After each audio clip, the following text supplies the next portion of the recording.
por exemplo, porque é que o Fundo Social Europeu não permite que, em vez de se gastar às vezes, e nós sabemos, e eu sei por experiência própria, quando fui responsável nessas áreas, que muitas das ações de formação profissional apenas estão a adiar situações ou a camuflar situações de desemprego, pessoas que fazem ações de formação profissional que não têm nada a ver com aquilo que querem fazer, que são impostas por centros de emprego em determinadas circunstâncias, que são perdas de tempo, que são colecionadores de ações de formação profissional, no meio de outras que são muito meritórias e importantes para as pessoas. Mas deveria-se ser mais seletivo na formação profissional. E, por exemplo, o próprio Fundo Social Europeu poder apoiar situações de licença sem vencimento, subsidiando-as em determinadas circunstâncias nos primeiros anos de vida dos filhos, face à mãe e ou ao pai. Outro aspecto que normalmente se fala muito nisto é o da política fiscal. Evidentemente que aqui sim, há muito a fazer. Não estou a dizer com isto que seja por isso que vai aumentar claramente a natalidade, mas aí pode ajudar um pouco mais também. E falo sobretudo de dois pontos. Podia falar muito mais das deduções à coleta de filhos, etc. Mas enfim, se também tem que ser 250 euros ou 320, ou também não é essa questão que é muito significativa. Mas já é significativo que aquilo que em política fiscal se chama o coeficiente conjugal passar a ser o coeficiente familiar. O que é que isto quer dizer? Atualmente um casal divide por 2 os rendimentos para achar a taxa que se aplica. É o chamado coeficiente conjugal. O que, aliás, nós temos um IRS que também tem uma lógica divorcista, não é? Porque eu sou casado há 42 anos, se eu me separasse artificialmente da minha mulher, continuando a viver com ela, ela pagaria menos impostos e eu também pagaria menos impostos, mas sobretudo ela, não é? O que não faz sentido nenhum. Quer dizer, a política fiscal é anticonjugal nesse sentido.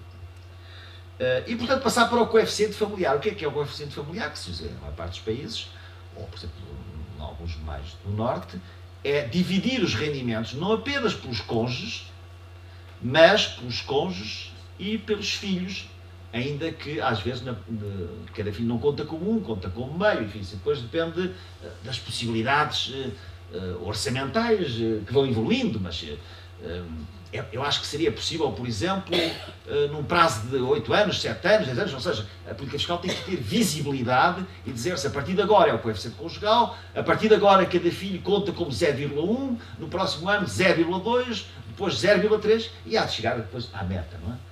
Isso permitia às pessoas já terem outra perspectiva, porque no fundo, verdadeiramente, não havendo essa lógica de dimensão familiar do IRS, que é o imposto do rendimento das famílias, evidentemente que está a haver uma transferência de rendimentos via impostos das famílias que precisavam mais para as famílias que não têm filhos e que precisam, não é que precisam menos, mas em termos relativos precisariam certamente menos.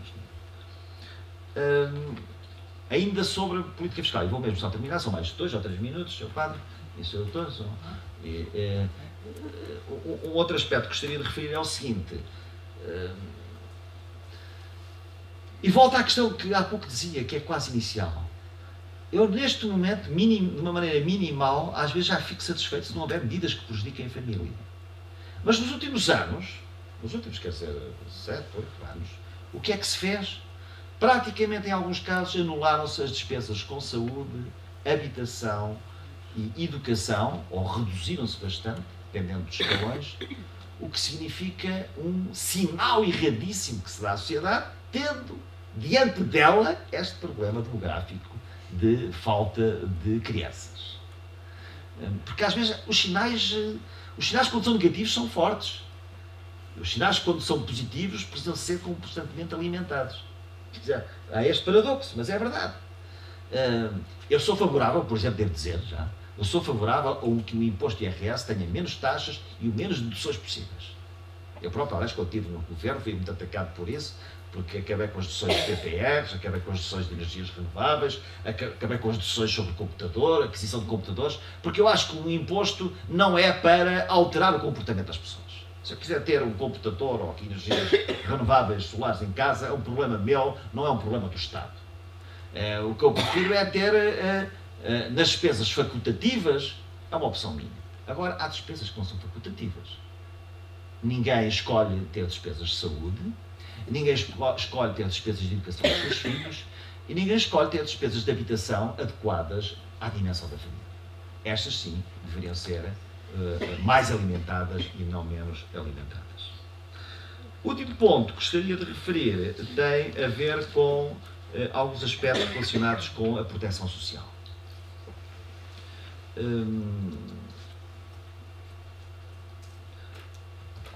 Atualmente, como sabem, nós temos um chamado fator de sustentabilidade, que aliás agora, enfim, tomou uma lógica um pouco ambígua e esdrúxula, mas enfim, isso não interessa agora estar aqui a falar disso. O fator de sustentabilidade significa que a idade, grosso modo, que a idade da reforma aumenta à medida que aumenta a esperança média de vida aos 65 anos. Isto é, se as pessoas vivem mais tempo, têm que adiar um pouco ou retardar um pouco a sua idade da reforma, grosso modo. É uma medida, é uma espécie de um estabilizador automático, ou um aumentador automático da idade da reforma em função da esperança de vida das pessoas. É razoável, bastante razoável mesmo. E eu concordo. Agora, e porquê é que existe esse fator de sustentabilidade? Que no fundo faz poupar dinheiro ao Estado, que as pessoas reformam mais tarde. Existe justamente por causa da questão demográfica, não apenas, também da económica, mas fundamentalmente por causa da questão demográfica. Ora, deveriam ser isentos desse fator de sustentabilidade, deviam ser isentas as famílias que contribuíram positivamente para que esse fator adverso da demografia não funcionasse. Ou seja, quem tivesse mais que 2 filhos não deveria estar sujeito ao fator de sustentabilidade. Era um prémio. Porquê? Porque já contribuiu, através dos seus filhos, para que o problema não se agravasse, mas, pelo contrário, se atenuasse. Por exemplo, em Espanha, já agora, em Espanha, um casal, uma mulher que dê à luz um filho, beneficia de um acréscimo de 9 meses para efeito de contágio do seu cálculo da sua pensão. É outra maneira de ver o problema. No fundo, também é uma antecipação da reforma por essa via.